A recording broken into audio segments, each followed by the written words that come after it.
I'm going to talk about something that may have been overlooked with all of this Ukraine stuff going on.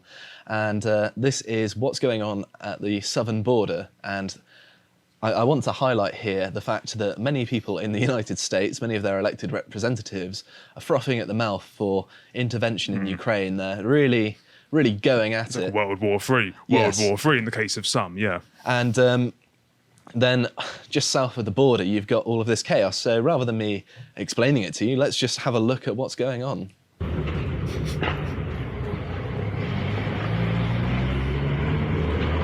Mostly peaceful so far.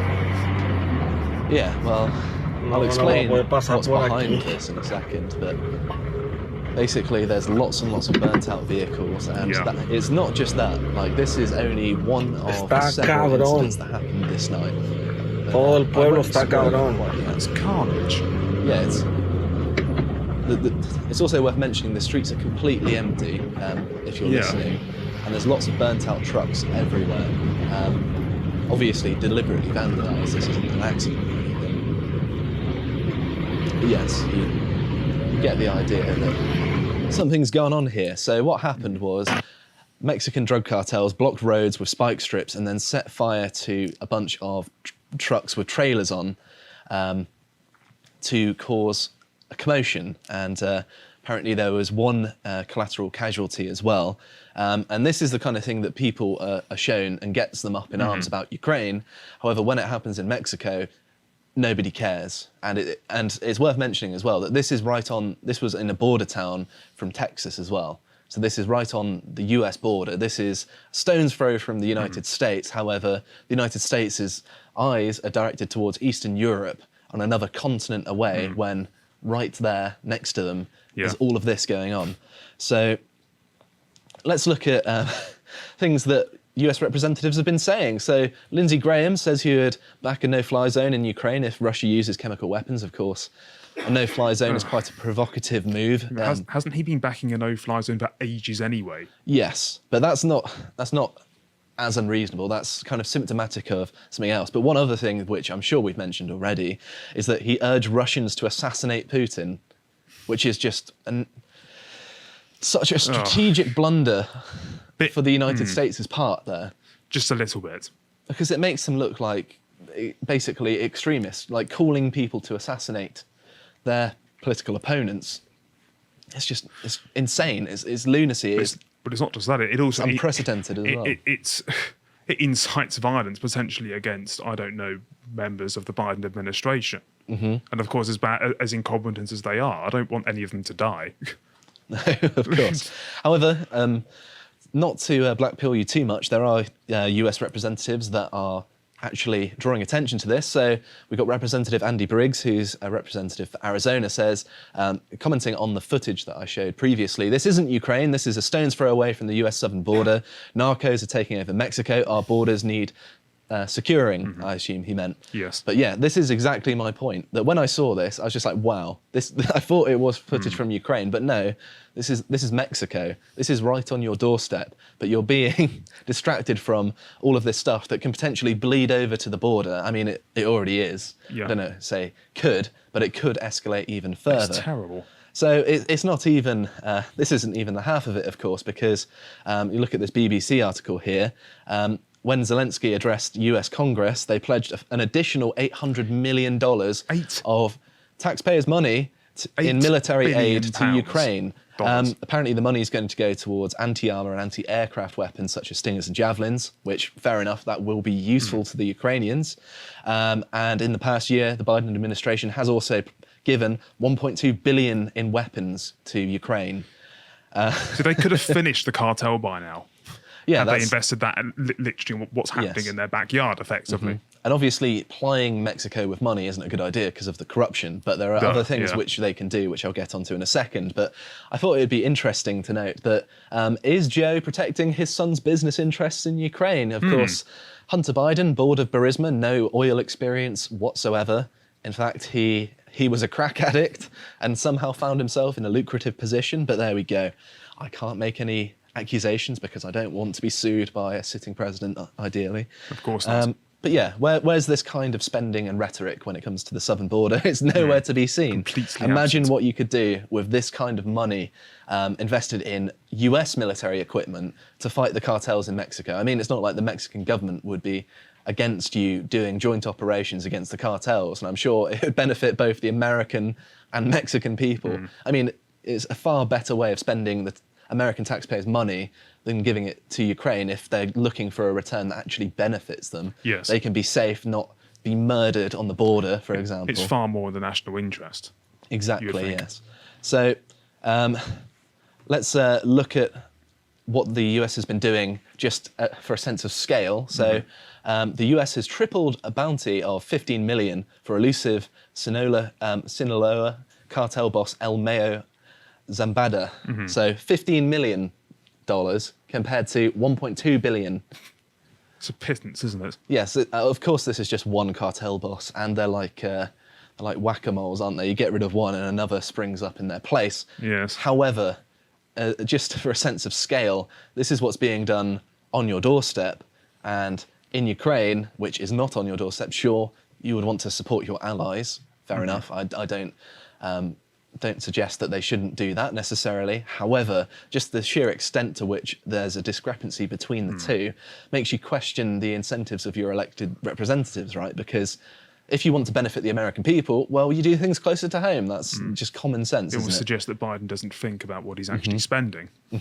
So, as I understand it, at least, there are two ways in which America could sort out its cartel problem on its southern border.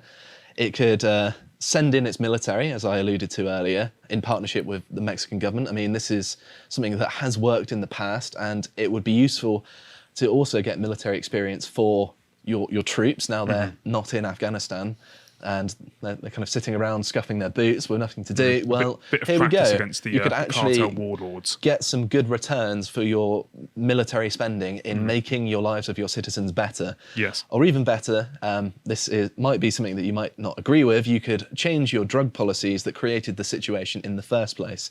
If you stem the tide and the flow of money south of the border, with all of these drug policies that you've created, where you create massive incentives for people making a killing with all of the drugs being pushed across your border, then you're going to just sever all of their big money that allows them to be Black market entrenched in- forces are very, Yes, very powerful, aren't they? Exactly. And obviously, I'm not excusing the people that are using drugs and funding this, because I think, for example, people who use cocaine in the United States just for fun and have it rest easy on their conscience, you are a terrible person, because, of course, these drugs and the money that you pay is shipped through a river of blood to get to you. I mean, the blood of Mexican people. I mean, you've got cartels going into towns and massacring children because they're not complying.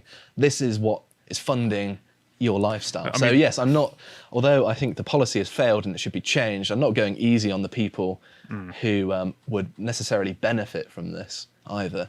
I think it's a terrible situation where many people involved. Well, the video that we saw was an extremely, I suppose, mild portrayal of what the cartel actually gets up to. Well, yes. And they actually attacked basically representatives from the United States on that same night. Apparently, the US consulate and also Mexican military buildings were attacked after they arrested a cartel leader wanted in the United States for drug trafficking and money laundering. And they targeted the United States because he's being deported to the United States and tried there. Therefore, they're not necessarily targeting purely Mexican officials who captured him, but because he's being deported to the States, they're attacking the consul or the consulate, of the United States on the border. So this boss is Juan Gerardo Trevino, I think I'm probably butchering that, who was taken into custody on the Mexican border city of Nuevo Laredo. I'm trying my best, I don't speak Spanish. This was on Sunday, and therefore all of his gang members basically carried out a retaliation against those who they saw as wronging him. So the United States, they attacked your consulate, your representative of the United States in that border town. And this is, of course, the Northeast cartel, who, if it even even if they do survive and have a new leader, I mean, they're going to be weakened by the fact they've taken them away. But there is also the point that if they are weakened and say they even collapse entirely, then another cartel is just going to move in place. That these arrests, sure, it's good that they're doing them. However, it's not really going to solve the problem because it just provides an opportunity for another cartel to move in, really, doesn't it? So yeah, reading from this article, his arrest sparked multiple shootings, including that attack on the consulate building, and the vehicles we saw that were set on fire as well. So this is all going on your southern border, if you're American, and you're not really hearing very much about it, are you? No, Like absolutely nothing, in fact. Yeah, because everyone's distracted about Ukraine, even though, this seems to me, for Americans at least, to be a priority. I mean, just imagine the reaction if Russia attacked the US consulate building office. I know, it's... Imagine it, seriously. I know, it'd be chaos, wouldn't it? It'd be the end of us. And of course, now this US consulate has closed following the gang fire, and the employees were advised to stay indoors, which is pretty good advice, I would say. And US citizens are instructed to leave the area. And also, apparently, an official again confirmed that there was a collateral fatality as well. So, just to hammer home, in case this alarming attack on US representatives going on right on your border isn't enough, let's look at the situation in Mexico. And this is just a roundup of things that I found that happened in the last 48 hours. So far this year, 8 journalists have been killed in Mexico. And let's compare that to Ukraine, which is an actual war zone. And of course, this did start in February, so, bit of a caveat. However, 3 journalists so far, and obviously they're very brave for going out into a war zone and recording it. I'm not trying to demean what they're doing. They're doing a lot more than I am, and I respect that they're trying to inform us of what's going on. However, it seems a bit strange to me that, we've got these 8 journalists killed in Mexico, didn't really hear too much about it, whereas the 3 journalists killed in Ukraine, they're saying, oh, Putin's deliberately targeting them, that sort of thing, that he doesn't want the truth to get out. And I mean, maybe. Perhaps. But I mean, it seems strange to me to be focusing so heavily on one thing when, there's something going on right there on your border. So another case here, this happened, I believe, a few days ago now, was a British man. He was actually from Truro in Cornwall, which is a place I know quite well. He was murdered in Mexico. He was shot dead in front of his 14-year-old daughter in a deliberate cartel hit. He worked as an estate agent and a property manager, and the police still don't understand the motivation for doing so. However, it seems to me that he's fallen afoul of the cartel because he didn't want to have any association with them, I imagine. Which, who can blame him, to be honest? No. But no, I don't really think that this is the kind of thing you want going on in a country next to you, is it? People being indiscriminately murdered because they don't go along with armed gangs. Yeah, just to send a message to competitors. And just to hammer home the extent to which this is an evil, malicious culture that has been created at the southern border. Another article here showcases the fact that they put up a banner on a Mexican beach resort warning this British estate agent that he would end up in a body bag a year before he was shot dead. And they literally targeted him a year after, deliberately, to send a message that people must obey them. So yes, this is what happens. Horrible. Yeah. So it's amazing to me that more isn't being done about this. No. It's just being looked over. To hammer it home even more, yesterday in Mexico, they were digging up some patios and they found 17 bodies buried underneath in a low-income housing development. Apparently, these were skeletal remains, no doubt fallen afoul of the cartels.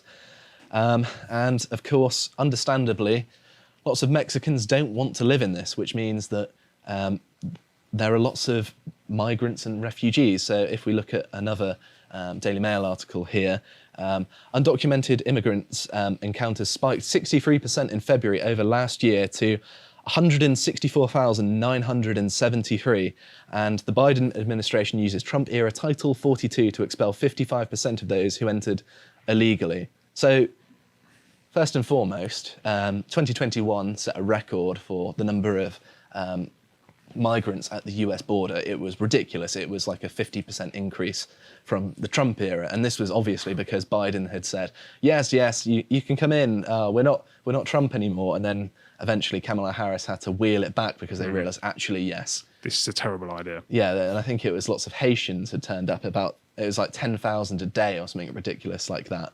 And it's got to the point now where in a month, 164,000 people are turning up at your southern border, and it's absurd. That's an invasion level quantity. Yes, this isn't is 63% increase on what was already a doubled figure the previous year. This is obviously a response to the change in presidency and the change in messaging that you're going to get citizenship if you come up to the US border. And it's just ridiculous. It's just irresponsible. I know that this is probably empowering the cartels as well. Oh, because certainly.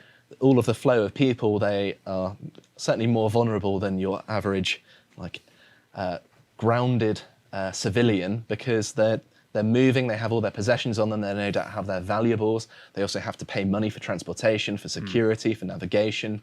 And you're just empowering the criminal underclasses by encouraging these people. Not only that, but you're also putting ridiculous pressure on the southern border, potentially getting hundreds of thousands of illegals coming across the border, which isn't in the US's interest whatsoever.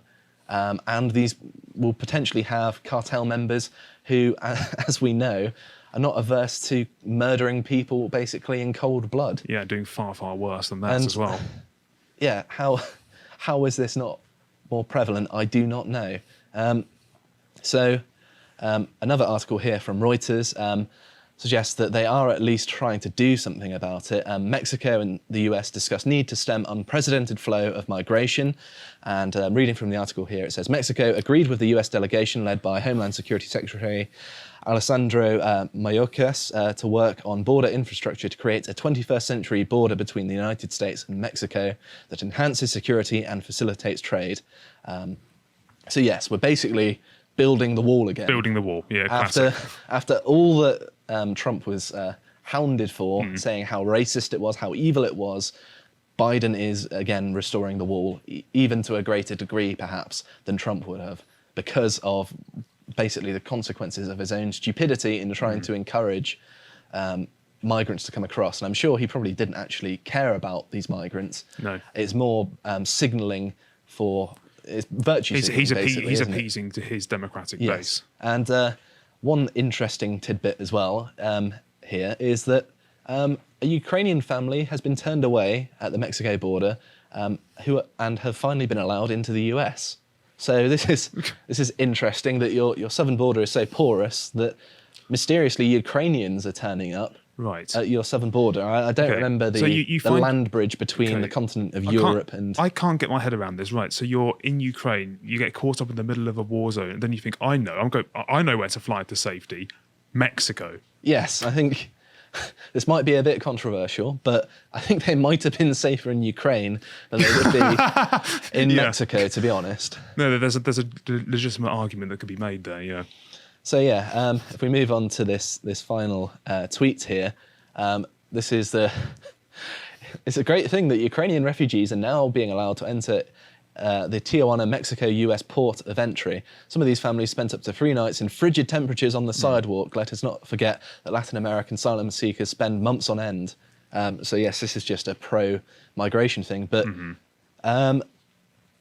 frigid temperatures in Mexico. That doesn't quite... These don't tend to go together well. Sure, they're wrapped up in blankets there. Maybe it's particularly cold, but it's... I think if they're Ukrainians, they're used to a little bit of cold, aren't they? I was going to say, yeah. I mean, they're not indifferent to tundra-like conditions, are they? Mm-hmm. Yeah, but this is just the unusual situation on the US border, and I thought it would be worthwhile, while very few other people are covering this sort of thing, to bring some attention to it. And I imagine that people are getting a little fed up of hearing about Ukraine, so I thought I'd bring something a little bit different. Yeah. But yeah, it's pretty obvious to me that you need to sort out your southern border. Not only have a hard border for a start, that's entirely obvious. You need to build a wall, maybe make Mexico pay for it, or at least send some damn troops in to sort out the cartels. Yes. That's a good start. Maybe change your policies that created this mess and is funding these cartel members in the first place. I mean, you've got to admit some responsibility for this, because the main market is the United States for a lot of these drugs. Yeah. There's some moral culpability there, and the policies that help propagate this prop up the black market, don't they? They do. If you appreciated that segment from the podcast of the Lotus Eaters, you can go to lotuseaters.com to get access to all the premium content we have on the site, such as this video, which was Harry trying to explain Western music to me, although I think I won the argument. But if you want to follow what else Harry is up to, you can follow him and Getter at @HarryLotusEater. Thank you and goodbye.